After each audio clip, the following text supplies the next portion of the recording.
Hey guys, I am here with my friend Ryan. Hi. Hi. His channel is What's a Ryan, which you can click right here and check out if you've never seen his videos before. And he has a real ghost story for us. I'm just gonna leave this to you now, and the stage is yours. Go ahead. Okay, so my ghost story takes place in New York City. You're a New York girl. It takes place at the New Yorker Hotel. I was in my sophomore year of high school, so I was probably like 16. Maybe I was young. We went there for a field trip. We went to sleep probably like 10, maybe 11 or something like that. And I was trying to go to sleep. It was me in one bed and then another roommate in the next bed. So I was trying to go to sleep. And you know that feeling you get when you're just kind of uneasy? Like you know something's kind of going on. That's exactly what it was. So I felt uneasy, but you know, I'm trying to get to sleep, not really thinking about it at all. As I'm about to go to sleep, I feel this, it's like, almost like scratching on the back of my head. It was like this, like very light, very like delicate. How are you laying down? I was laying down on my side. So on the back of my head, like this was going on. And I'm like you know, makes the hairs on your neck stand up. Yeah. So I was freaking out. You know, I was just like still. Just like still, I couldn't move. I was like terrified. It only happened like 4 or 5 times, and it stopped. And I turned around, nothing was there. And then you know, I tried to tell myself it's okay. It was nothing. Don't worry about it. Go back to sleep. I never believed in ghosts or anything like that. So I'm trying to get back to sleep. This time I'm laying on my back, looking at the ceiling.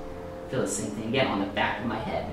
And you're on your back. I'm on my back. So my head is on the pillow, back of my head, feel the same thing 4 or 5 times. Freaking out at this point. And I kind of just sit up, kind of look around the room, and at the doorway, like the crack of the door where you can see like kind of the light of the hallway coming in, I saw this silhouette of something. It didn't look like a person, but it was tall. It looked like some sort of like creature kind of thing. I lay down. I'm laying there for like 15 minutes, same thing happens again on the back of my head. The scratching, the light, just like, it just drove me crazy. So I got out of bed as fast as I could, I opened the door, and I just needed to like stand in a light in the hallway.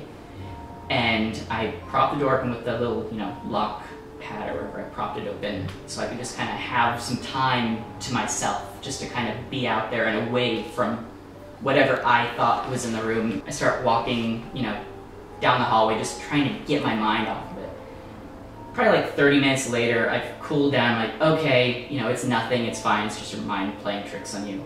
And I go back to the room, and the room is shut now. It's locked, I can't get back in. I'm banging on the door, my roommate does not answer. Banging on the door, try this for maybe 5 minutes, trying to get back in the room so I can go back to sleep. No answer, so you know, at this point it's probably midnight or something like that, or 1 o'clock. And I'm walking down this hallway. I remember it really vividly. Elevators were over to my right, and then there was an alcove to the left. I turn the corner, see the elevators, and I see that creature thing, like, sprint past on the other side of the hallway, sprint past from one end to the other. I felt like it was like messing with me, like playing with me. I tried to go down to the lobby to try and have someone let me back in my room. I didn't have shoes on because it was nighttime, and they wouldn't let me into the lobby because I didn't have shoes on. So then, you know, they just set me back up. They wouldn't do anything about it. But you told them you couldn't get in the room. Yeah, they didn't care. That's because weird. I didn't have shoes on, they wouldn't let me in. It's not a good endorsement for the New Yorker. No, it's not. I'm like even more freaked out because I can't get back in my room. I have to go back up to this floor. I don't know what's up there. I'm like 16 at the time. This is like my first time like out by myself. I'm in New York. I don't know what to do.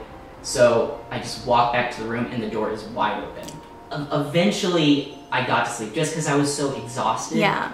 But to this day, anytime someone like does this to me, like you know when people like do that like to your knee, you can see like what tickles them or whatever, I freak out because I instantly remember. The next day, did you ask your roommate if they noticed anything, or did you tell them about what happened? I told them about what happened, and of course they thought I was just crazy. Or dreaming, or dreaming or something. And I know it was the most vivid thing I've ever experienced because, like I said, I was never a believer in ghosts or anything like that.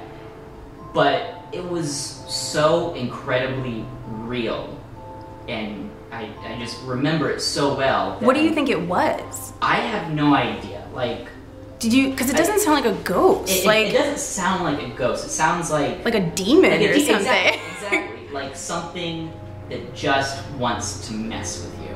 All right. Well, do you guys have some sort of reasonable explanation as to why this happened to Ryan? This is intense, so I have no idea. I've never heard of anything like this before. So let me know in the comments what you think. And thank you, Ryan, for sharing your horrifying story. Thank you.